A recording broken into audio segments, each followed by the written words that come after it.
aí, cara, beleza? Como é que vocês estão? Meus amigos, como de costume, tem muita coisa pra gente comentar e dividir o vídeo em 4 partes, como vocês podem ver.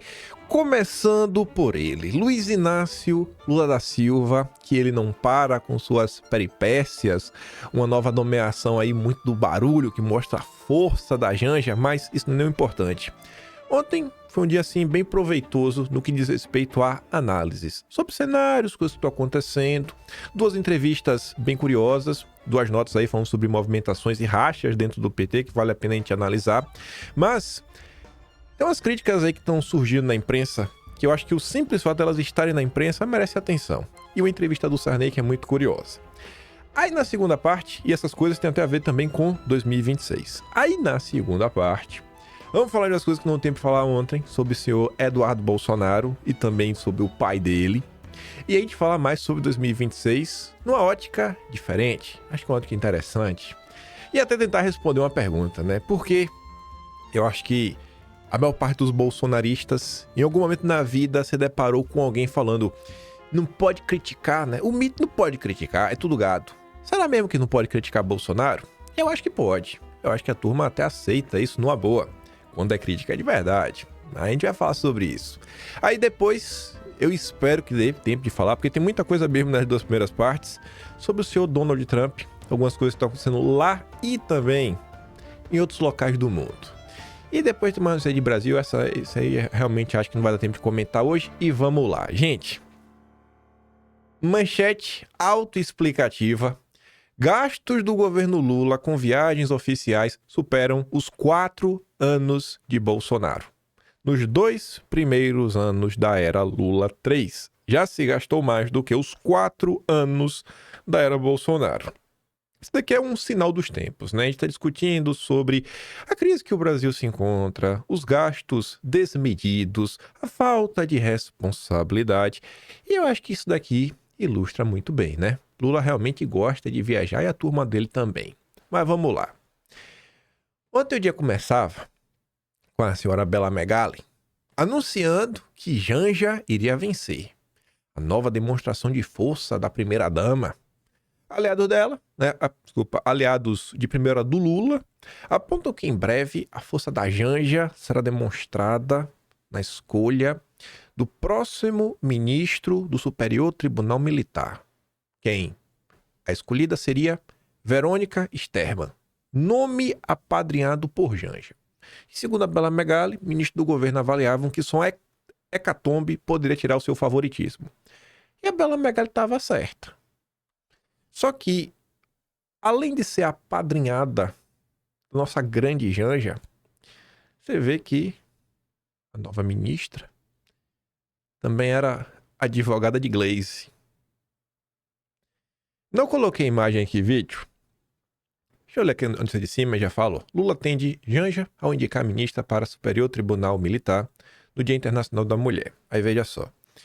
Ontem à noite, terminei de gravar, um amigo me ligou. A gente tava discutindo assim umas coisas aleatórias. E aí, em determinado momento, ele tava falando comigo sobre o Brasil, cenário hoje, amanhã, depois, sempre. E a gente conversando, conversa vai, conversa vem. Aí ele mandou a imagem, enquanto eu tava conversando. Cara, a gente mandou essa imagem antes? Eu falei, não. Aí ele tava mostrando assim a ordem das aposentadorias do tribunal mais poderoso do Brasil. Você vê que agora, na atual configuração, a corte tá 9-2, vamos colocar assim. Tem 2 indicados de Bolsonaro e 9 que não são de Bolsonaro. Que pra mim são alinhados, 100% alinhados entre eles, esses 9. Se Bolsonaro tivesse reeleito, em vez de 2, a situação já estaria de 7-4. Longe de ter maioria. O próximo presidente da República, até 2030, vai indicar 3. Então, o 7-4 poderia terminar 7-4 para o outro lado até 2030. Beleza, não teve lá, né? Mas olhando agora a partir de 2026, reeleição, a gente olha, né? Derrota dia sim, dia também. Isso é ser direita no Brasil. Está acostumado com perder. Quando você olha assim numa boa, gente, se a direita ela conseguir transitar por esse período, sobreviver aos trancos e barrancos, a direita vai começar agora, né? Ou seja, no próximo mandato vai eleger 3. vai ficar 6-5. E no mandato seguinte, são mais 2, mais 2, mais 2. Então vai para 7-4.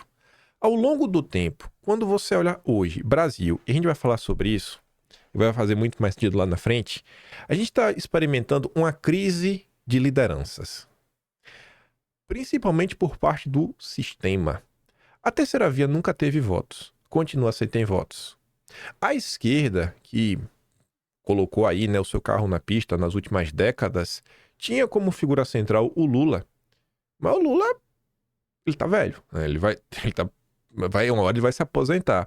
Fora que a própria pauta da esquerda, você vê que ela tá em decadência. Você vê que no Brasil, principalmente a questão que envolve os evangélicos, é uma questão que vem sendo muito discutida na política hoje, porque os evangélicos eles vão crescendo muito na sociedade. Eles vão crescendo e eles vão buscando ocupar espaços, né, dentro do poder legislativo, do executivo. Então, se proliferando. Tanto que a esquerda está discutindo bastante essa situação. Como conseguir o voto evangélico? O voto evangélico, o voto evangélico, o voto evangélico. A gente está sempre perdendo. Mas olhe para o Brasil, olhe no longo prazo. Não seja aquele isentão boca aberta. E veja que no fluxo do tempo é nosso. No fluxo do tempo é nosso. As lideranças da direita... Quantos anos tem Eduardo Bolsonaro? Quantos anos tem Felipe Barros? Vamos pegar até os intergalácticos. Intergaláctico não é melhor do que qualquer petista. Quantos anos tem o Salles? O Princeso? Sim, no fluxo do tempo, as lideranças que vêm surgindo, ainda que seja intergalácticos, então qualquer coisa que seja, estão mais à direita. São bem mais jovens do que os dinossauros do PT, do PSOL, do PCdoB e por aí vai. Então, eu acho que no fluxo do tempo, a direita tem tudo para levar e resolver os seus problemas. Obviamente, todo mundo tem pressa, né? Mas, gente, há de dar certo um dia. Com isso em mente, vamos começar a analisar algumas coisas, que é isso que eu falei, que vai começar a fazer um pouco mais de sentido daqui a umas 4, 5 matérias. O Estadão hoje dedicou a fazer esse editorial, e aí é o que eu digo, o editorial de domingo normalmente já está decidido no meio da semana. É o dia mais importante de todos, é da redação, é quando o povo ainda compra o jornal na banca de revista. Então, é a oportunidade do veículo de comunicação levar à frente a sua narrativa, né? Ou pelo menos os seus planos para a população que compra o jornal. Então, qual é a preocupação do dia? O principal editorial do Estadão, o governo Lula. Bater no governo Lula. Por quê? Porque eles não querem o Lula, mas também não querem Bolsonaro. Como Bolsonaro está inelegível, vamos sentar porrada aí no Lula, que é pra gente tentar emplacar a terceira via. Aí vai, o mais difícil para o governo está por vir. Quando no fim de dezembro reuniu seus ministros no Palácio da Alvorada, admitiu que faria mudanças no primeiro escalão, Lula deflagrou um processo no qual poderia escolher entre dois caminhos prováveis, um muito difícil e o outro ainda pior. Realizá-las de uma só vez ou fatiá-las, trocar ministros em profusão ou optar por trocas pontuais pouco importa. Tempos difíceis se avizinham para uma reforma anunciada como tábua de salvação de um governo sem rumo e sem ideias. Afinal, reformas ministeriais costumam dar dor de cabeça a quem as promove, em razão da complexa tarefa de acomodar novos e antigos aliados, redistribuir cargos e orçamentos, recuperar ou adquirir musculatura política para aprovar agendas prioritárias ou para preparar a coalizão para a próxima disputa. No atual estágio de Lula, a essas dificuldades seriam acrescidas outras, como a ineficiência do ministério e a impopularidade do governo e do Lula, agravando ainda mais o que já é difícil. Então o Estadão começa tentando explicar para o povão que não acompanha a política qual é o cenário atual que o governo Lula está envolto. Não é bom. Passados mais de 2 meses daquela reunião, Lula conseguiu surpreender negativamente até os mais céticos. Aqui está fazendo, né, um juízo de valor. O jornal está criticando abertamente. No lugar de realizar uma reforma ministerial de uma só vez, Lula resolveu fatiá-la, estendendo o período de calvário dos ministros candidatos à demissão. Alguns deles, já trocados como Anísia, ou com potencial para serem demitidos, como ao menos uma dezena de inquilinos da esplanada dos ministérios, foram empurrados para a fritura pública palaciana por mais tempo do que deveriam. Algo que no cotidiano de suas pastas paralisa programas e amplifica a inércia do governo. O ministro, por mais que ele tenha a caneta na mão, é como é na empresa. Tu já deve ter trabalho. Se tu não trabalhou, deve conhecer alguém. E talvez não, então tu vai ficar sabendo agora. No dia a dia, tem o chefe. Mas entre o que o chefe manda e o funcionário faz, tem um abismo. Quando o funcionário já não está nem tão feliz com o chefe, que isso não é muito difícil de acontecer, olha aí o caso da Cida, ministra das Mulheres, que foi denunciada pelos seus próprios funcionários após aquela demissão, muito barulho, matéria aí do Estadão, mas o Conselho de Ética, né, fez o que o Conselho de Ética do Lula sempre faz. Agora imagine um ministro desse que está na berlinda, na iminência de cair, aquele cara na pasta que ele é secretário, sei lá, nível 3, tá almejando nível 2, porque sabe que numa troca ministerial as coisas podem mudar. Às vezes ele já é petista, tá olhando ali, tá, rapaz, o Paulo Teixeira tá sambando. Quem é o possível cotado, seja entre em contato, comece a passar as informações, que o cara vai te agradecer, porque petista adora puxar o tapete do outro, e muitas vezes as matérias que saem na imprensa, como a do Paulo Teixeira, falando que se ele não entregar um bom resultado aí na evento do MST, ele pode cair. Então você começa a passar os pormenores para os possíveis candidatos a ministro, é um se degladiando com o outro. Então, essa questão de fritura é muito real. O governo está paralisado, não sai do lugar, não apresenta nada, não tem. Quando apresenta, é como foi agora a questão da comida, sem solução para nada. Para nada. Não teve um veículo de imprensa, nem mesmo a Globo, que falou, não, essa medida do Lula faz algum sentido. Não, tu falou, cara, é surreal o que o Lula está fazendo. E ele ainda coloca a cereja do bolo com aquela fala dele que ele quer resolver da forma pacífica, mas se quiserem brigar, ele vai ter que tomar medidas drásticas. Esse é o cenário de Brasil. Mas continua, piora. E o mais grave da reforma a conta-gotas, Lula preferiu iniciá-la para resolver problemas internos do PT, imerso numa disputa fratricida, a gente vai falar sobre isso, entre grupos antagônicos, e às vésperas da sucessão do comando e do partido hoje dirigido por Gleisi, agora promovida a ministra. E na deliberação dos conflitos petistas, Lula pareceu pender ainda mais para a esquerda, levando consigo o governo e o país. E aqui tem uma coisa que é curiosa. Parece até um paradoxo. Não é porque Lula está pendendo para a esquerda que ele vai colocar em campo uma política econômica ou qualquer coisa que seja de esquerda. O pender para a esquerda significa muito mais abrir espaço para políticos que se posicionam à esquerda. Então, assim, é tentar se equilibrar. Aquele equilibrista que obviamente vai cair. Porque Lula, por mais que coloque a esquerda, ele sabe que ele não pode perder apoio do mercado. O apoio do mercado é essencial.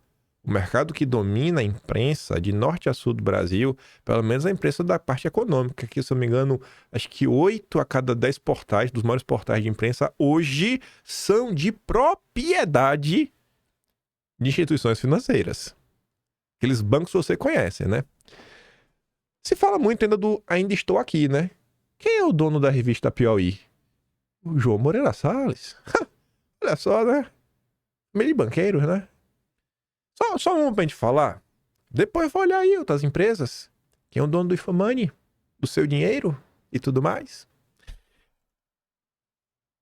Essa escolha tornou ainda mais complicada a segunda etapa da reforma ministerial, destinada a reacomodar aliados governistas que não são meros satélites do universo petista. Obcecado com a popularidade perdida e ansioso pela eleição, Lula da Silva intuiu que precisa acelerar as pautas da esquerda. Não necessariamente. O Lula, ele vai tentar colocar na mesa coisas populistas, não necessariamente de esquerda. Eu não sei se o Lula vai querer pegar toda essa agenda woke e colocar para avançar. Existem algumas discussões internas que até que ponto isso vale a pena. E o Lula está ensaiando aí também romper com a agenda verde, o SG, e quem sabe tirar mais equatorial do papel. Mas enfim, o que obviamente torna ainda mais penosa a tarefa de manter legendas centristas tradicionais, como o PSD, a União Brasil, PP, republicanos, todos são integrantes do governo, mas com porta-vozes cada vez mais ferozes na crítica ao terceiro mandato lulopetista. Na cosmologia do poder, quanto mais difícil o apoio, mais caro é obtê-lo e, portanto, maior prejuízo ao país. Trata-se do que este jornal já chamou de quadratura do círculo da sua reforma ministerial. Um executivo enfraquecido e impopular, que espera agradar a aliados centristas, enquanto deseja acelerar uma agenda de esquerda e resiste a dividir o poder. Não tem solução. É o quadrado redondo.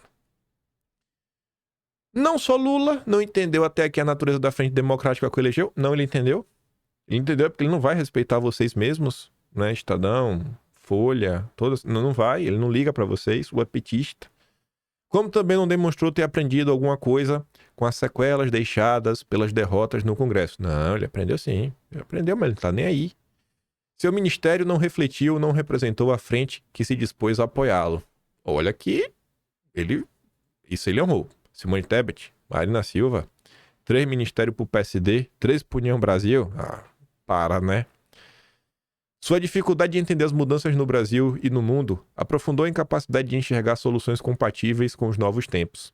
Com a base parlamentar inchada, fragmentada e hostil, um executivo frágil e impopular e um legislativo fortalecido pelas emendas parlamentares, Lula terá de distribuir mais poder o que nunca fez. Os sinais que emitiu até aqui desabonam prognósticos animadores. Os sinais que emitiu até aqui desabonam prognósticos animadores. E o que já é complexo em tempos normais pode se tornar uma missão quase impossível de dar condições normais e de um presidente que continua a acreditar em seus poderes políticos sobrenaturais. Aí, para complementar isso daqui, vai fazer um pouco mais de sentido, Folha de São Paulo vem para contar como anda o clima gostoso dentro do PT. Estão dividindo a direita, é movimento de união. Você já viu a esquerda brigar entre si? Já. Todo santo dia isso acontece. Para quem não tá fechado na bolha, já percebeu, né? Mas tem gente que se fecha na bolha.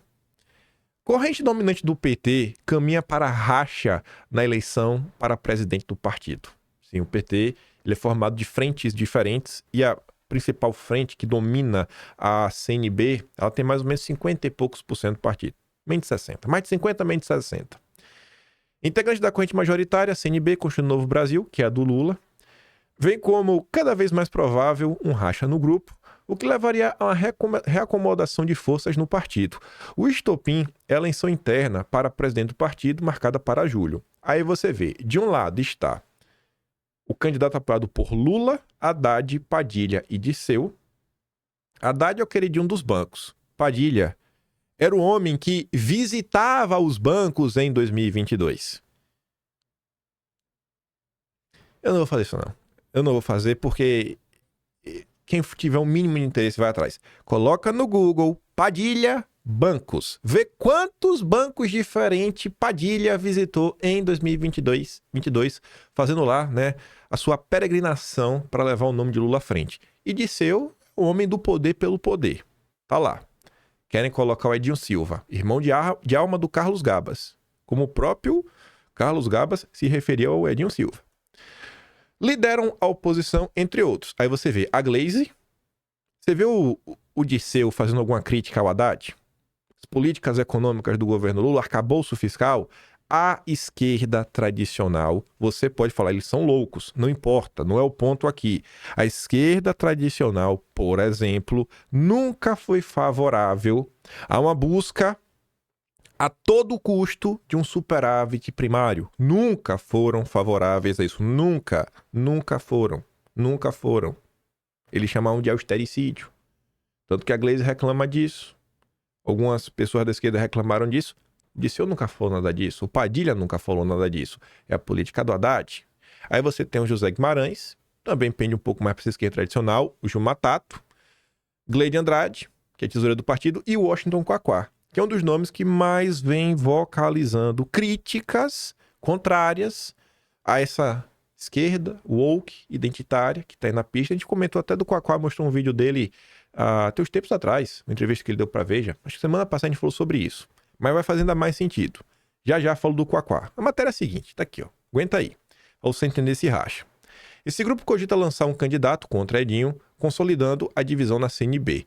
Humberto Costa, que assumiu a presença interna da legenda, com a ida de Gleisi para o ministério, poderia ser esse nome. A corrente surgida ainda no primeiro governo Lula ditou, nos últimos 20 anos, a política interna do PT, dando ao partido uma face moderada e pragmática. É o que eu estou comentando. É o PT do Henrique Meirelles, é o PT da Marina Silva, é o PT do Levi, é o PT do Palocci, que seguiu aí do jeito que o mercado financeiro sempre quis, com os bancos sempre surfando. Aquela ala mais radical do partido, que adora um ditador para chamar de seu, sempre foi a ala dos outros, da Glaze, tudo mais. E por que essa turma tá com a preocupação? Por que eles estão rompendo? É porque eles são... Só porque eles são contra ideologicamente essa questão do pragmatismo? Não, não é mesmo. E aí vocês, eu acho que vocês vão entender, vocês acompanham mais. Olha o que está acontecendo na Europa, principalmente nos Estados Unidos. Inclusive esse pós-derrota do Trump, onde você está vendo aí degringolar de vez. Toda essa questão woke, identitária, políticas day, agenda SG, o pessoal, cara, isso não dá certo.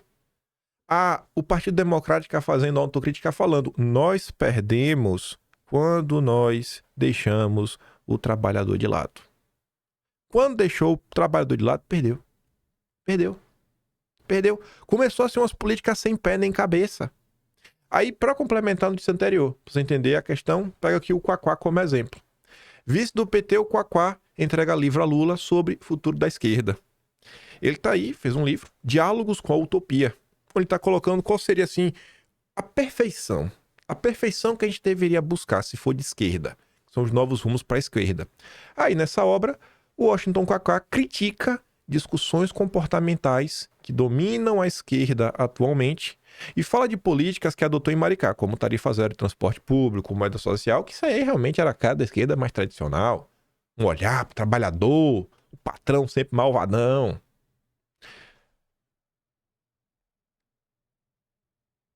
Vou botar isso aí. Tem uma coisa que que faria sentido aqui e fará sentido também nessa entrevista do Sarney ao mesmo tempo. Dá um pause. Sarney deu uma entrevista longa, fala que o MDB até deveria apoiar o Lula para reeleição, pergunta sobre a anistia, ele fala, não trabalho com possibilidades, o Congresso tem que colocar na mesa, é função do Congresso, do Legislativo, decidir sobre isso. É melhor sair da política muito bem do que já velho, disse Sarney ao responder sobre o Lula. Mas a parte mais curiosa dessa entrevista é isso daqui, ó, para mim, pelo menos. Vá lá, leia na íntegra e veja o que você acha alguma coisa mais importante. Perguntaram pro Disseu, é mais difícil governar hoje com o Congresso que ganhou poder por meio das emendas do que na sua época? Aí o Sarney fala assim, ó, o Congresso mudou muito. Hoje houve uma multiplicação dos partidos sem raízes históricas. Não estou querendo julgar, mas acho que naquele tempo seguíamos líderes partidários, pessoas com grande expressão nacional. Atualmente, a falta de liderança do Congresso. A pior coisa que os acontecimentos de 64 produziram foi a extinção dos partidos, que eram uma formação de líderes. Sem partidos políticos fortes, não há democracia forte. A disciplina partidária democrática é aquela que tem democracia interna. E hoje nós verificamos que os partidos não têm democracia interna. Você discorda do Sarney? Você acha que hoje um partido político é uma democracia? Você acha que dentro do PL é uma democracia ou muitas vezes é a vontade do Valdemar? Dentro do PSD é uma democracia ou muitas vezes é a vontade do Kassab? É a vontade do Ciro Nogueira e dos caciques partidários?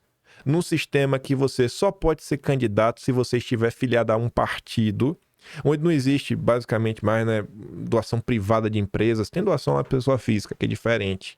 E tem um fundão que é proporcional ao tamanho das bancadas, quanto maior a bancada, maior o fundão, ou seja, é para você se perpetuar no poder e é o cacicão partidário que vai definir para quem vai e para quem não vai o dinheiro. Isso para você é uma democracia dentro dos partidos? Quem inventou isso? O FHC, saiu da cabeça dele. Tanto a questão do fundão como a cláusula de barreira. Sarney está errado nisso? Tem algum tipo de raiz nos partidos? Qual a diferença do União Brasil pro MDB, pro PP, pro Republicanos, pro PSD? Tem diferença? Tu consegue me apontar qual é a diferença ideológica desses partidos? Não tem. Não tem. Não tem. Por isso que eu falo pra vocês, na hora que você vai na Biblioteca Nacional, tudo na vida você tem que partir de alguma coisa que você conhece pra conseguir analisar. Saiu notícia hoje, não sei quem lá foi pego em corrupção. Qual é a primeira pergunta que tu faz? E aí, será que é de esquerda? Se for, tu faz a festa. Se não for, tu vai, opa, e aí, da colé? E aí, obviamente, cada lado político vai olhar. É um prisma que você pode olhar, esquerda ou direita. Lula ou Bolsonaro?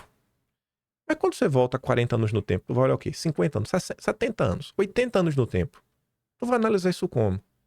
O que se chama de esquerda hoje, inclusive essa foto identitária, não era nenhum problema naquela época. Nem existia.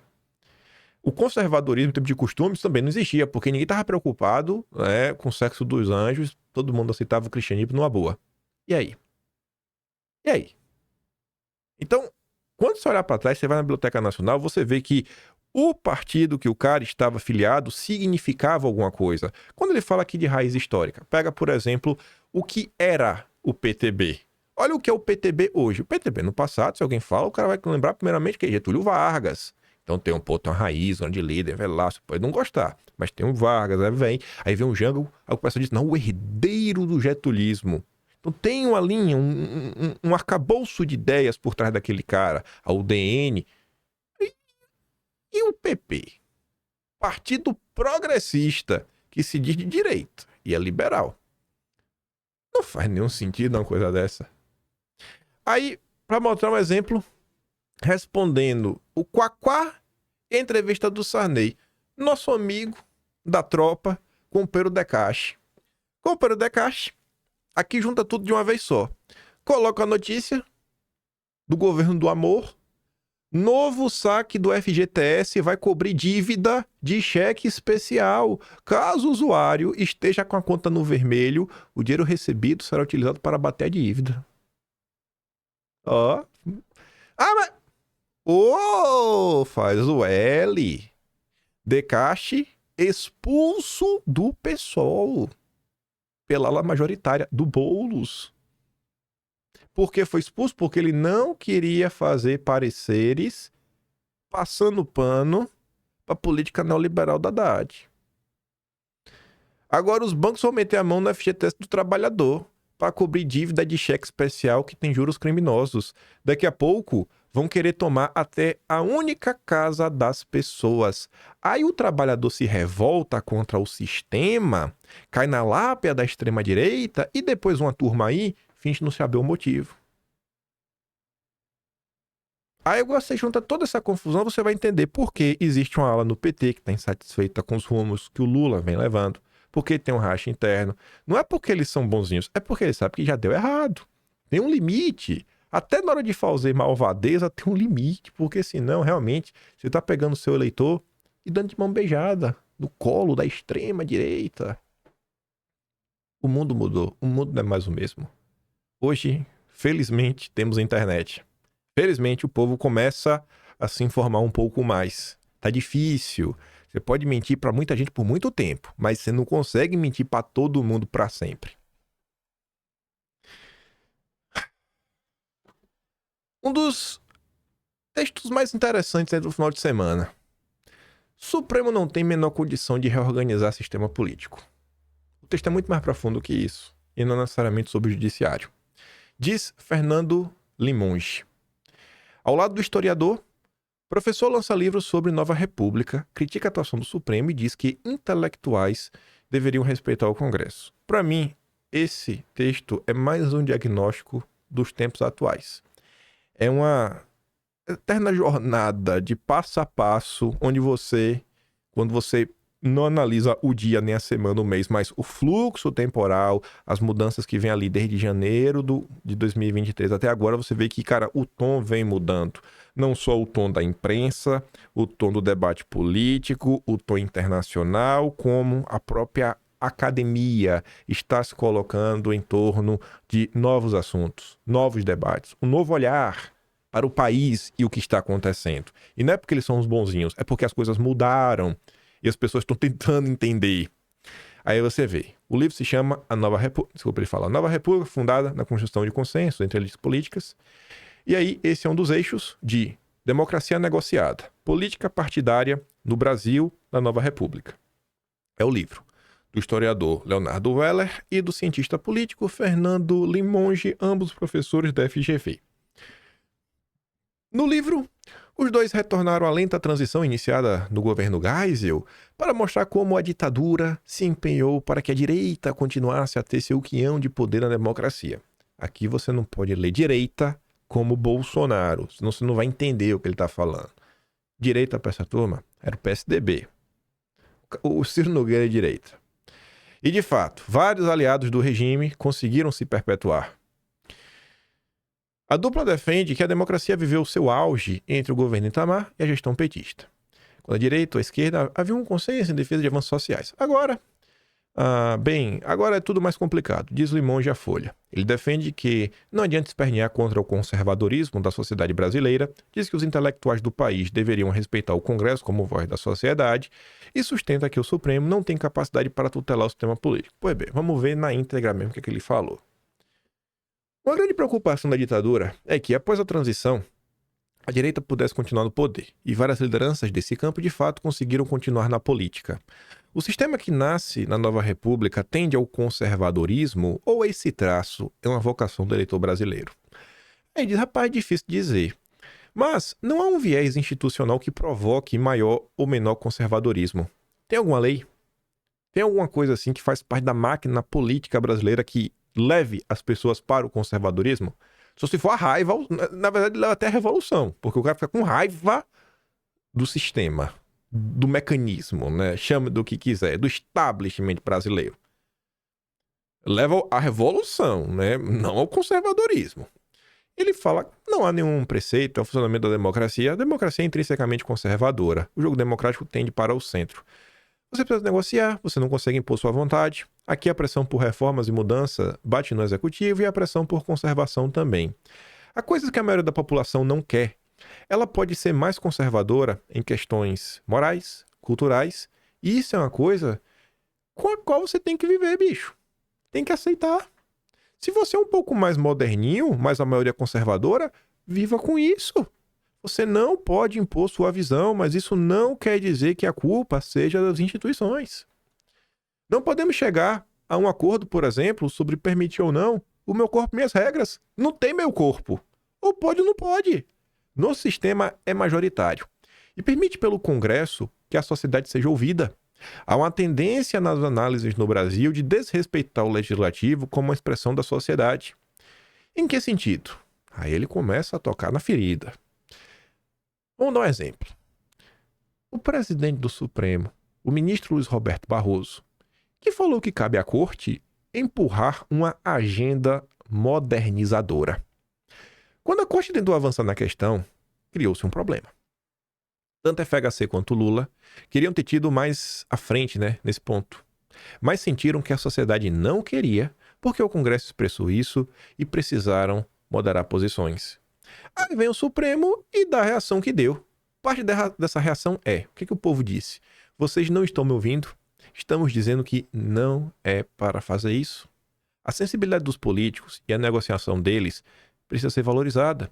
Os intelectuais brasileiros menosprezam o Congresso o tempo inteiro. E por que esse cara está comentando sobre isso? Esse caos institucional que o Brasil vive, ele não é bom para ninguém. Ninguém está realmente satisfeito, né? Porque até a turma que quer perseguir, gosta de perseguir, eles querem perseguir por quê? Porque, irmão, pô, cala a boca aí, deixa eu fazer a maldade que eu quero e quieto, tu tá me enchendo o saco. Tu tá me enchendo, então assim, a galera, ninguém quer ninguém enchendo o saco. Só que nessa encher o saco só tá criando mais problema, mais confusão, mais problema, mais confusão, a gente não sai desse ciclo. A visão negativa do legislativo e a identificação dele com o centrão, acho que isso é uma reação ideológica e desrespeitosa com as instituições representativas, é como se o Congresso não fosse legítimo. Respeite o resultado da eleição. Se não gostou, trabalhe para inverter. Ninguém respeitou a eleição de Bolsonaro. Olha o caos que implementaram no país. O Brasil é isso aí, um país mais conservador em valores. Um dos seus pontos centrais é como a Nova República não foi capaz de romper com a herança da ditadura. As investigações sobre os atos golpistas, denúncias com os envolvidos, sinalizam um rompimento dessa cultura de conciliação. Ele fala que um ponto ausente do livro é uma análise de como a Constituinte reforçou demais o poder tanto do Executivo quanto do Judiciário representado no Supremo. Esse fortalecimento vem de uma desconfiança do Legislativo porque você acha que o Congresso vai ser necessariamente conservador. Essa ideia é vista como fato, vem desde os anos 70 ou até antes. No começo do sistema, como esses juízes do Supremo ainda vêm do regime militar, eles têm outra cabeça, eles não intervêm tanto. Aí vem mudando, novas nomeações. A partir da crise do mensalão, da derrubada da cláusula de barreira pelo Supremo, é o sinal de que a Corte resolveu que vai tutelar o sistema político. E que a desconfiança não deve ser só quando ao legislativo, mas também quanto ao executivo. Partindo de interpretação equivocada do qual seria o tal presidencialismo de coalizão. O Supremo não tem a menor condição de reorganizar o sistema político, porque não sabe como o sistema funciona. Tem ideias mirabolantes. Aí você tem uma expansão da ação da corte, e a ação contra o Bolsonaro é parte desse processo. Não começa com Bolsonaro. Houve um momento em que o Supremo impediu Lula de ser candidato, sob a mesma racionalidade que o petista seria um perigo para a democracia. A Lava Jato é parte desse processo. Posso ser contra o Lula ou contra o Bolsonaro, mas há uma intervenção deliberada, sequencial, do judiciário para controlar o sistema político. E eu preferia que isso não acontecesse, porque esses caras não são eleitos. Não são eleitos. O cara colocou... não são eleitos. Me perdoa aí. É diferente. Por mais que seja uma indicação, que passe por sabatina. Complicado, né? Vê um recuo do judiciário como algo possível? Não. Depois que sai da garrafa, o jeito não volta. Precisa ter uma consciência de que esse poder é excessivo e milita contra a própria instituição para que a própria instituição se contivesse. Mas pensar nisso é acreditar em fadas, em varinha mágica. O cara é bem realista, né? Bem pés no chão. Mas há também o aumento do poder do Congresso, sobretudo desde o governo Temer, em especial sobre o orçamento por meio das emendas. Esse é também um gênio já fora da garrafa, e aqui esse cara tem uma opinião curiosa sobre essa questão das emendas, que ele fala assim, ó. Não acho que esse seja um gênio fora da garrafa, nem que a gente saiba quanto esse poder do legislativo realmente aumentou, quanto ele pode ser reconfigurado, etc. Não há nenhuma análise empírica sobre o poder dessas emendas, quem de fato as controla. Mas eu exagero pensar que todo o Congresso se beneficia das emendas. Quem se beneficia é um grupo pequeno. Não é todo mundo que tem acesso a isso. Estão colocando limites. É mais difícil de voltar ao status quo. Mas não quer dizer que o Executivo perdeu o controle sobre o orçamento. Perdeu sobre uma parcela pequena. Para um grupo de deputados, sim. O que esse grupo está fazendo e quais as consequências para o sistema político? Isso ainda é incógnita e acho que ele realmente tem um ponto. Qual o impacto realmente do que está acontecendo? Porque o pessoal está repetindo. Isso aí só se tornou um problema agora. Porque Daniela Lima acha que Lula tem que ter mais dinheiro na mão para gastar. Só por causa disso. Se eu tivesse incomodando Lula, ninguém estava falando das emendas. O que sabemos de estudos do passado, antes deste momento de agora, é que emenda não dava tanta vantagem eleitoral quanto se achava. Emenda é parte desse folclore, dessa desconfiança de que o Congresso vai sempre ser uma baixaria. Boa parte desse argumento anti-legislativo se baseia na suposição de que alguém sabe qual seria a distribuição ótima dos recursos das emendas. E aí, quem que tem essa informação? Isso aqui também é um ponto. Não é o Congresso, porque o Congresso não sabe de tudo, tá? Então quem que tem a melhor informação? É o planejador central? Tipo o ministro da Fazenda?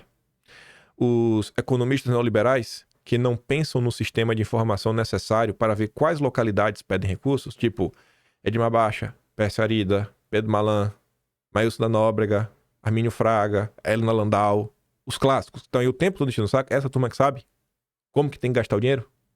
Ou o editorialista da Folha, o do Globo?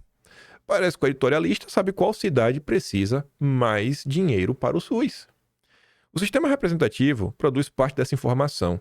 É preciso ouvir os deputados, não o burocrata dos ministérios da saúde, da educação. Há distorções que vêm disso. Não é o melhor sistema, ok? Mas não é o pior. Há uma gritaria sobre isso que é demasiada. E aqui entra um ponto que eu tenho certeza que poderia ajudar na questão das emendas, que é você ter um projeto para saber onde você quer levar o Brasil. Se você sabe, a coisa da emenda poderia ficar muito mais fácil. Muito mais fácil. Mas quando não se tem uma direção, quem diz que a direção XYZ é a direção errada? Vamos voltar nessas referências a seguir, que falaremos da direita. Mas fazer inicialmente uma breve quebrada para a gente falar de um assunto que nos incomoda, os absurdos que são praticados contra Bolsonaro, né? Enfim. Ontem, o senhor Carlos Bolsonaro, anteontem, na verdade, compartilhou aqui uma postagem do Lance, lógico que tem as notícias, mas tanto faz ali, não tô preocupado com essas notícias. E ele escreve o seguinte: não vou parar de repetir sobre o FBI ter ido atrás do filho do presidente do Brasil ainda em março de 2022 para averiguar a falsidade de sua estadia, cogitando que estivessem em Washington por motivos políticos e não fornecendo a veracidade de informações, criando mais uma ponta solta sobre o que eles diziam ser preservação da democracia.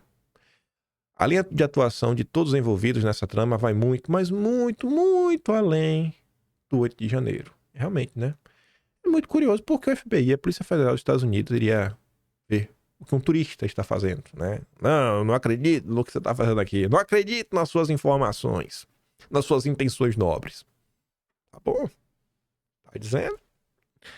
Aí, a gente ia comentar isso aqui ontem. O senhor Igor Gadelha faz aquela matéria, né? Tipo relógio parado, acerta 2 vezes no ano, que a direita fica, nossa, é mesmo? Vai expor os petistas que estão aí tocando terror contra Eduardo Bolsonaro? Aí o Igor Gadelha lembra, né? Aliados de Lula já usaram tática de Eduardo Bolsonaro no exterior. Hoje, críticos de Eduardo Bolsonaro, aliados do Lula, recorreram no passado recente a estratégia parecida com a usada pelo filho 03 de Bolsonaro. A de quê? Denunciar no exterior o que consideram, né, como excessos do judiciário brasileiro. Olha o primeiro exemplo. 2017, dezembro. O hoje ministro Cristiano Zanin foi à Inglaterra e à Itália para denunciar a tese de que o judiciário brasileiro não estaria garantindo os direitos constitucionais de Lula e que o petista estaria sendo alvo de perseguição política. Ai, nossa! E aí, rapaz? À época, Zanin ainda era apenas advogado. A viagem correu em meio ao julgamento pelo Tribunal Regional Federal da 4ª Região do recurso contra a condenação de Lula por corrupção passiva e lavagem de dinheiro no caso do Triplex. Meses depois, em abril de 2018, a então senadora e presidente do PT, Gleisi, deu entrevista à emissora árabe Al Jazeera denunciando o que ela chamou de prisão política de Lula. Veja só, né? Como são as coisas. Aí, nosso fritador de hambúrguer tá lá, né? Não pode. O cara, todo mundo ria. Ah, fritador de hambúrguer. Agora todo mundo quer perseguir, né? Você vê que não frite hambúrguer. Fritar hambúrguer agora é um negócio muito perigoso no Brasil. É que o cara que tá incomodando é que frita hambúrguer, né? Não é o polido, o educado, que fala 5 idiomas diferentes. Ah, meu Deus do céu, viu? Tá incomodando, né, Eduardo? Tá incomodando. Enfim, ele coloca ali o vídeo da Gleisi, né? Dando a entrevista. Aí, antes disso, Eduardo coloca outro vídeo, ainda melhor. Eu não vou dar play completo, porque tem, além das falas dos esquerdeiros, tem os comentários do Eduardo. Mas vamos ver aqui 1 minuto e meio, mais ou menos, e você vê as pessoas que estão comentando e o que elas estão comentando. Você vê só, né? A nossa luta aqui em Washington, nesse momento, já tem um movimento internacional para que a gente elimine essa influência tão perniciosa da extrema-direita de Trump com a extrema... Peraí que parou de baixar. Por que parou de baixar?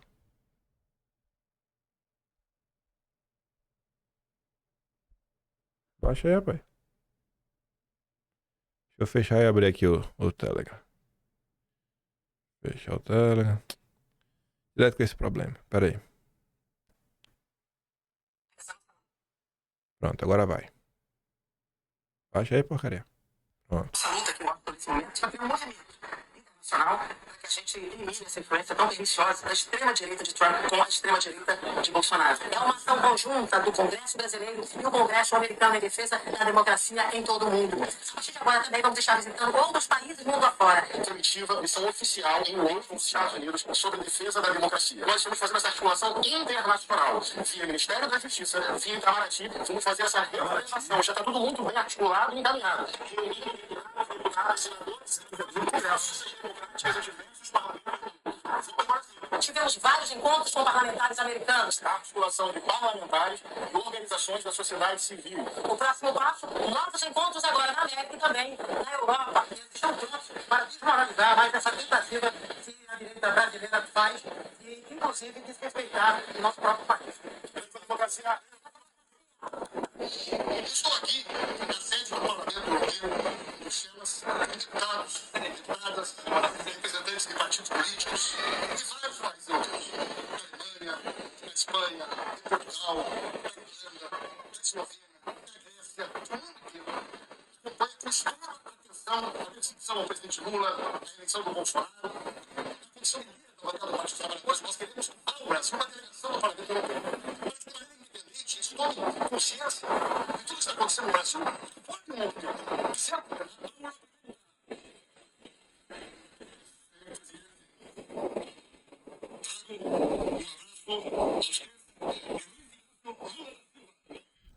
Aqui já é Paulo Pimenta na Venezuela com seu amigo Maduro, né? Enfim, é muita cara de pau. E essa galera que quer perseguir o nosso fritador de hambúrguer. Rapaz, quando você imaginar, né? Era motivo de piada. Ele quer ser embaixador porque é isso, é piada. Agora faz piada agora, vai, faz piada agora. Agora você quer prender o cara. Quer pegar o passaporte do cara. Petista. Só sabe perseguir. Somente só. Mas não é só petista não, viu? Aí vê só. Tentar colocar aqui na mesa uma discussão. E aí, velho? É proibido criticar Bolsonaro? Não pode criticar Bolsonaro? Não pode criticar Eduardo? Qualquer criticazinha que faz já vira intergaláctico. Beleza, vamos tentar responder isso.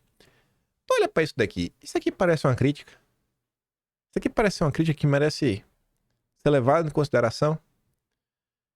Oxi. Não seria ele o candidato a presidente em 2026? Vocês estão doidos, né? Ei, produção, ajuda aqui. Aí a Bahia Intergaláctica compartilha a notícia, ó. Exército já discute onde Bolsonaro poderá ficar preso se for condenado.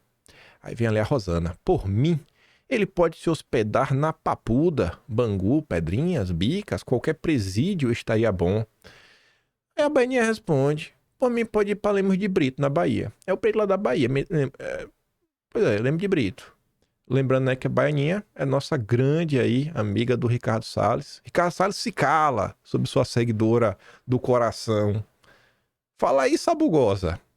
Isso aí parece uma crítica? Isso parece uma crítica? Construtiva, né? Ai, não pode criticar. Isso aí parece uma crítica que vai levar a algum lugar? Ela tá aplaudindo perseguição, pô. Aí vai vendo. Rubens Herzog compartilhou a postagem do rapaz chamado Thiago Marçal. Não sei se ele é apoiador do Marçal. Não sei se o Marçal realmente faz parte do sobrenome dele ou não. Aí o Rubens fala assim, ó. Não costumo compartilhar esse pessoal para não dar engajamento. Mas vale a pena ler essa conversa de malucos. Eles estão defendendo a moça super conservadora que aceitou carguinho no governo Lula para ganhar 20 mil janjas. E essa turma que chama os outros de gato. Aí tá ali, ó. Parabéns a quem enxergou a verdadeira face do Bolsonaro há mais tempo. Eu só entendi quem ele realmente é quando vendeu a prefeitura da minha cidade de São Paulo pra oligarquia tucana. Aí compartilha Dani Pimentel. Sofri horrores nas mãos dos fanáticos e da máquina pública a serviço da difamação, porque enxerguei em 2019 o que muitos só estão começando a enxergar agora. Bolsonaro e família são uma farsa. Aí vê só. Não pode criticar, amigo. Nem os seguidores intergalácticos do Intergaláctico estão engolindo a postagem dele. Ok. Vou dar aqui, ó. Vamos aqui abrir a postagem dele, ó. A gente abriu, vamos ler as respostas. Ó, professora Daiane é esquerdista enrustida. Eu não sabia. Aí não, fio. Esse aqui é Intergaláctico. A Joyce da Bahia, não. O momento e motivo que fizeram romper não foram dignos. Bata no Frouxonaro o quanto quiser, mas não dando razão e se unindo, a Team Pions começa daí. Tu perde toda a razão. Tu vê como é o movimento intergaláctico. O cara se abraça na Joyce da Bahia, que aceitou o cargo na Embratur. Do Lula! Não me uni a ela, eu não conhecia. Pessoas que não têm conhecimento de nada, de coisa nenhuma, e querem dar palpite. Críticas construtivas. Não pode criticar? Calma, a gente vai falar disso. Você não vale nada. Por quê? O que ela fez? Rapaz, o que aconteceu com aquela história de purista da direita, que não pode fazer conchavos com o centrão? O que dizer de fazer com a esquerda governista? Ah, ela abriu os olhos para a realidade, sei. Você se perde nas próprias narrativas, ó. Em 2023, Daiane foi indicada pelo governo Lula para cargo de coordenadora Nordeste da Embratur, recebendo salário mensal de R$20 mil. Que narrativa? Eu nem conhecia essa deputada. Vocês não sabem de nada. Eu só abri meus olhos quando o Bolsonaro vendeu minha cidade. Pô, é um bocó. Isso aqui é todo santo dia, acontece nas redes sociais. Mas muitas vezes, os grandes bastiões do verdadeiro conservadorismo... Eu não sou. Eu sou o burrão, eu não sei de nada. Eu sou o cara dos prints. Prints aleatórios, o trombadinha dos dossiês. Mas quando eu... Mas eu tinha ouso também, né? Eu fico de cara como nossos jornalistas de direita não comentam sobre esse tipo de coisa. Sabe, eu fico assim de cara, velho. Por que negar para a população o que está acontecendo a todo momento? Não pode existir nenhum tipo de debate interno no que acontece direto, porque não pode falar no público, né? Porque a esquerda não briga em público. Aí, para responder a pergunta assim, cara, então não pode ganhar Bolsonaro? Eu acho que pode. Vamos dar uma olhada aqui, ó. Eu tava passando no Twitter. O Tony Stark Meta, né? @Tony Stark Meta, ele fez 2 tweets. Eu não concordo 100% com os tweets dele, mas você consegue ler aqui do início até o fim. E você consegue ver que claramente o cara tá fazendo uma crítica, mas uma crítica de verdade. Com interesse real e genuíno de ver alguma coisa andar pra frente. Que ainda que você discorde dele, fala, cara, eu discordo de você, mas eu consigo ver um pouco de boa vontade. A direita tem que parar de fazer piadinha, memes, querer ter vitórias retóricas. Vamos falar sério. Tem gente presa. Piadinha com petista e mulher feia já deu. Eduardo Bolsonaro está sendo sério e fazendo um trabalho sério. O Brasil é um narco-estado e no supermercado é uma agonia. Não temos poder de compra pra nada. E depois ele falou no tweet. Vou dar uma dica pro presidente Bolsonaro. Presidente, não use a estratégia do início de sua carreira. Já sabemos sua posição e votamos em você por isso. Venha com novidades. Diga o que você vai fazer para através de alianças com a centro-direita, como você vai drenar o pântano daqui. Fala das ONGs, do judiciário aparelhado, da batalha cultural, dos bilionários que ficam mais bilionários julgando o Brasil. Fala que vai ajudar pequenas e médias empresas e por aí vai. A gente quer saber do G 2.0. Chamar a mulher petista de feia não vai te dar um voto a mais. Você vê que ele pegou a situação e a fala de Bolsonaro e pontuou. Eu não acho que a fala de Bolsonaro seja o grande problema. Não acho que seja o grande problema. Porque querendo não ser Bolsonaro, é a essência de Bolsonaro. E eu também não acho, eu discordo do Tony, que a direita tem que parar de fazer piada, memes. Eu acho que as piadas e os memes também têm o seu lugar. Eu acho que, além das piadas e dos memes, além disso, a direita também tem que se preocupar em entregar resultados concretos. É fazer as duas coisas. Eu não concordo, mas você consegue ver, cara, o cara tá fazendo um comentário que tem um objetivo.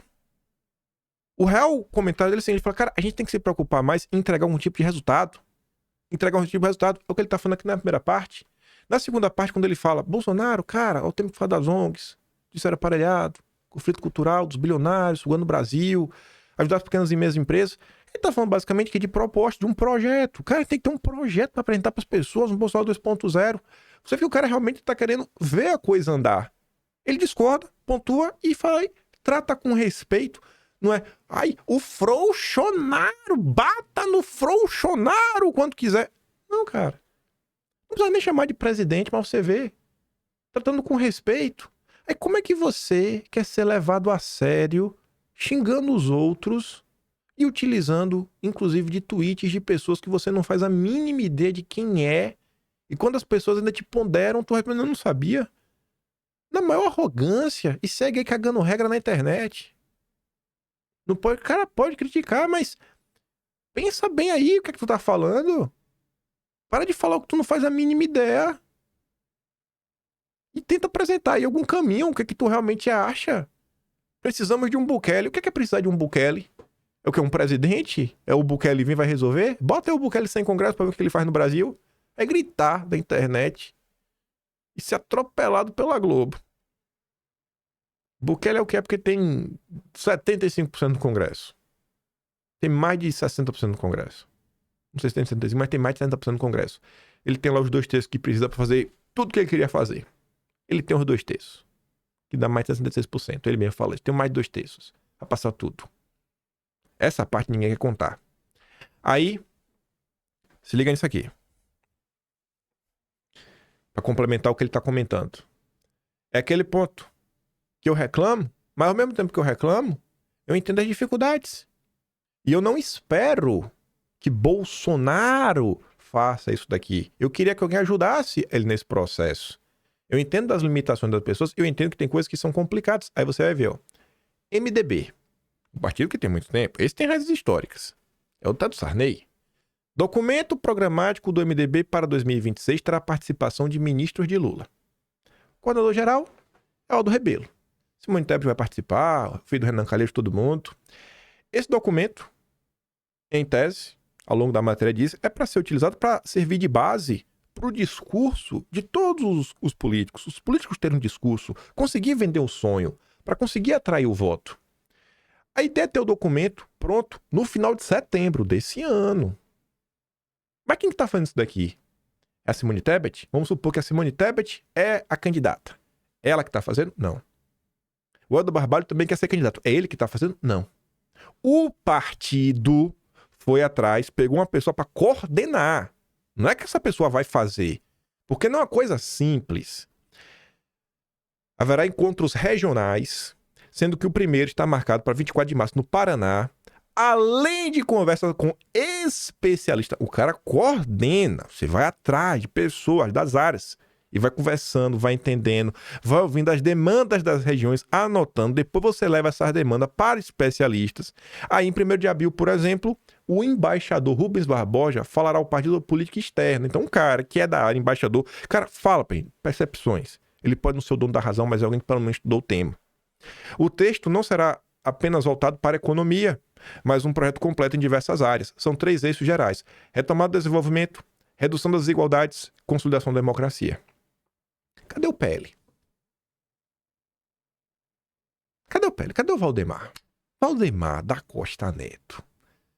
Quem que vai organizar isso, Valdemar? Eu vou cobrar. Você tá vendo aqui que o MDB é um partido grande. Grande. Não pediu uma pessoa pela mão e falou, não, vai lá e resolve. Tem um coordenador, vai com especialista, tá sendo pessoa, vai lá, mas tem um planejamento. E aí? Qual é o planejamento da direita?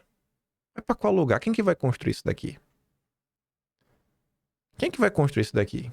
Quem que vai correr, tentar fazer o meio de campo, encontrar com os especialistas? Qual vai ser o time por trás disso daqui? Cadê? A direita que adora copiar os Estados Unidos. Lá tinha a Heritage Foundation, que fez esse processo. Tinham coordenadores, procuraram os especialistas nas mais diversas áreas, fizeram lá o projeto 2025. O Trump tá colocando basicamente todo na mesa. Chegou lá sabendo o que tinha que fazer. Cadê? Por que não copia o que é bom? Aí, vou trazer um exemplo para vocês. Coisas que às vezes nem passam na minha cabeça. Muitas vezes tem algumas discussões que parecem bobas. Ontem eu tava assistindo o Copeiro Ruizão. O Copeiro Ruizão aproveitou o Dia da Mulher e resolveu fazer uma análise sobre o Dia da Mulher, a presença das mulheres na política. Só que o Copeiro Ruizão é um comunista, trotskista. Então o Copeiro Ruizão tenta olhar para os problemas através, não é comparação, e aí, esse cara é ligado a Lula ou ligado a Bolsonaro? Então, o prisma pelo qual ele tenta julgar o universo ao redor dele é um prisma marxista, ou seja, luta de classes. Então, o Ruizão, ele tenta ver o papel da mulher enxergando pela luta de classe como meio que tirar um proveito disso no final para fortalecer a classe operária. Esse é o objetivo final dele. Mas ouvindo ele falar isso, né, eu pensando com meus botões, eu falei, cara, eu não sou marxista. Eu sou de Jesus. E aí eu acho que o caminho deixado por Jesus é um baita caminho para resolver. É o que eu fiquei pensando ouvindo ele, né? E com as experiências de hoje. Hoje eu sou pai. E aí, você é pai, normalmente você convive com a mãe. Você também vê os problemas da mãe, que é o Dia da Mulher. Aí eu fiquei pensando, né? Pô, na Bíblia tá falando em crescer e multiplicar. Tá, um olhar bíblico. Pra crescer e multiplicar, então você tem que estar casado, né? Eu espero. Você não precisa, mas, pô, também junta, né? Tá ali os dois. Quando você quer formar uma família, você tem que ter uma casa. E depois você tem que conseguir manter a sua família. Então, a gente, assim, pra gente ter um olhar cristão pra sociedade, colocar o cristianismo pra andar, do crescer e multiplicar, a gente tem que pensar em políticas ligadas à habitação. Como é que a gente vai garantir hoje, que é um dos grandes problemas, a habitação? Como garantir que os novos casais vão conseguir comprar uma casa? Ainda mais no Brasil com essa Selic de 14%. Depois, comprou a casa, casou. Renda.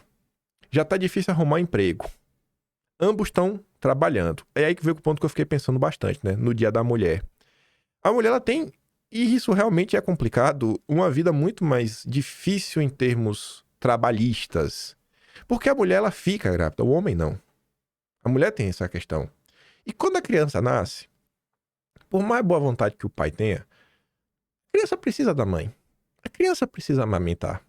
E a mãe, pô, ela tem que se recuperar também, né? A bichinha passou aí 9 meses. A tia do Zap sabe o que é isso aí várias vezes, né?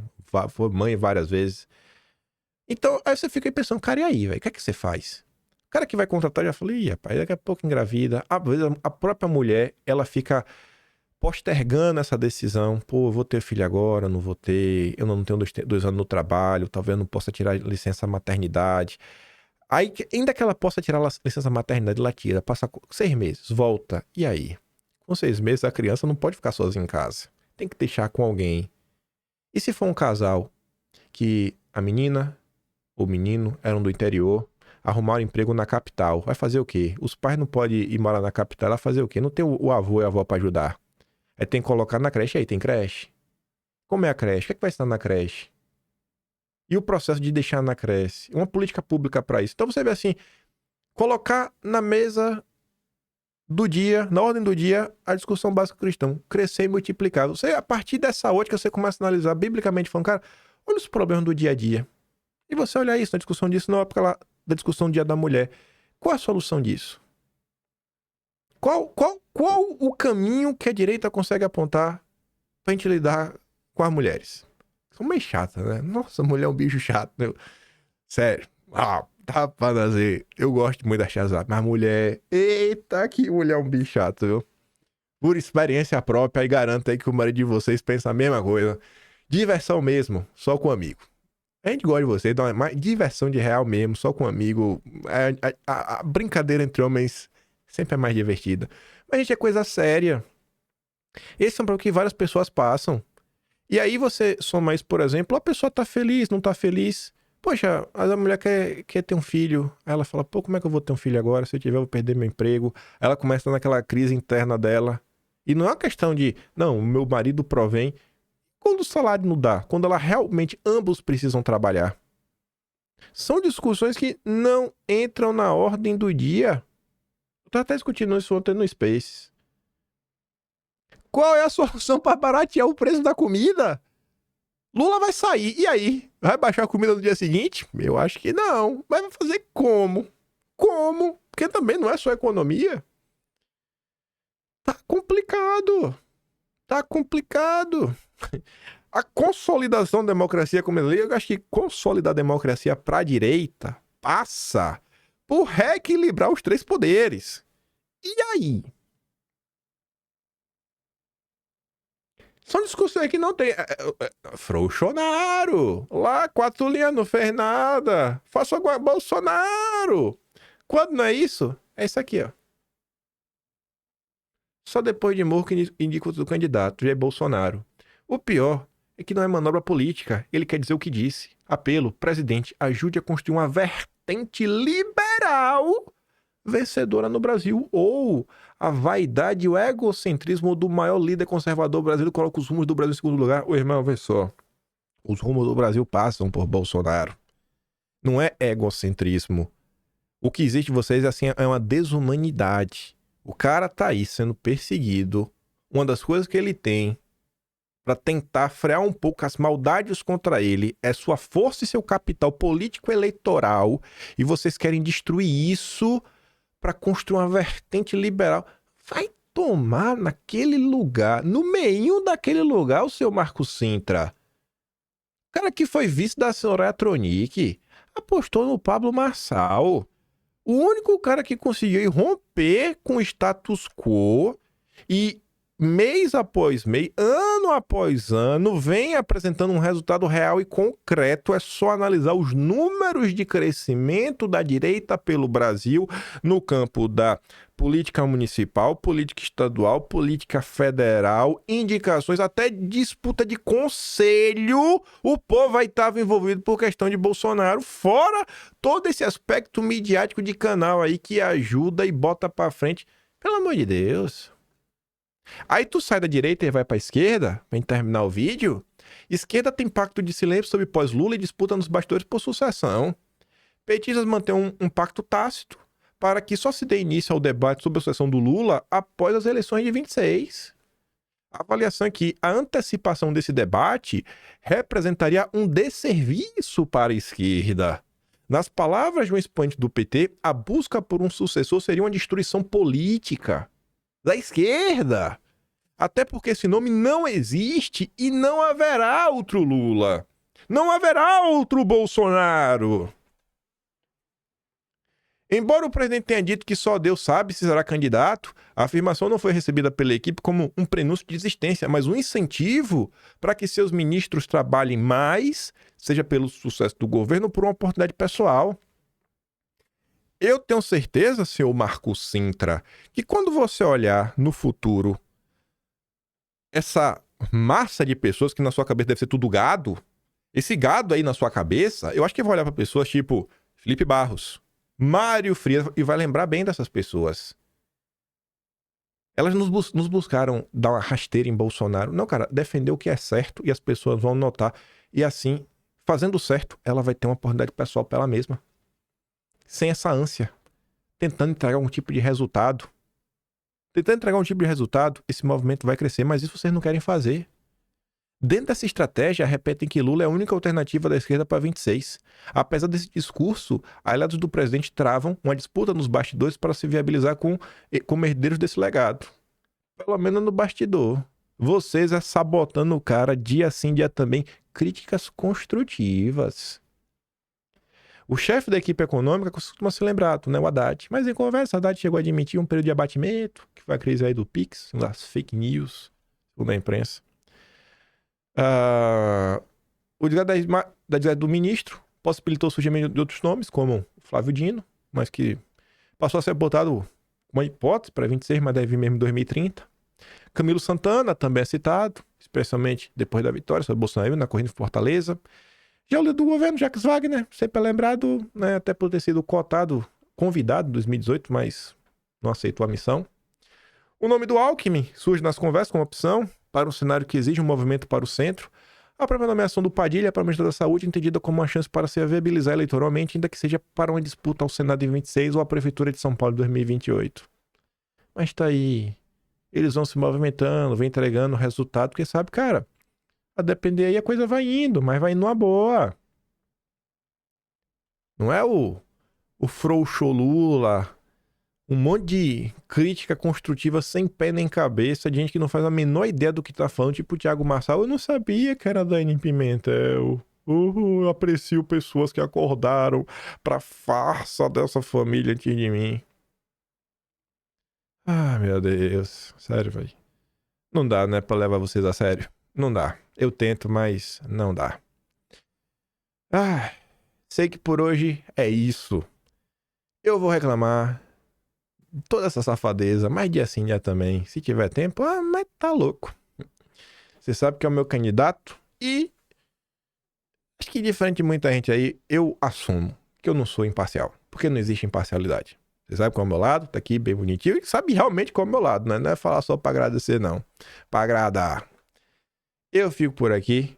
Siga o meu trabalhinho, que dá pra um pouco mais. Postamos no canal, tem um Tony Valeu, tem um Pedro Inscrição e tem um Atlas Brasileiro, onde estamos registrando tudo isso e muito mais. Kimpem.com.br. Amanhã a gente deve comentar sobre a questão do Trump, eu acho, né? Eu não tinha como não deixar de comentar isso daqui. Acho que eu gosto de comentar sobre esse assunto, né? Achei que tá empolgado assim. essas confusões, tentar entender as confusões internas, isso... Eu gosto disso, porque eu não faço a mínima ideia. Por hora é isso. Fico aquele grande beijo e abraço. Vejo vocês amanhã. Valeu, meus amigos. Fui.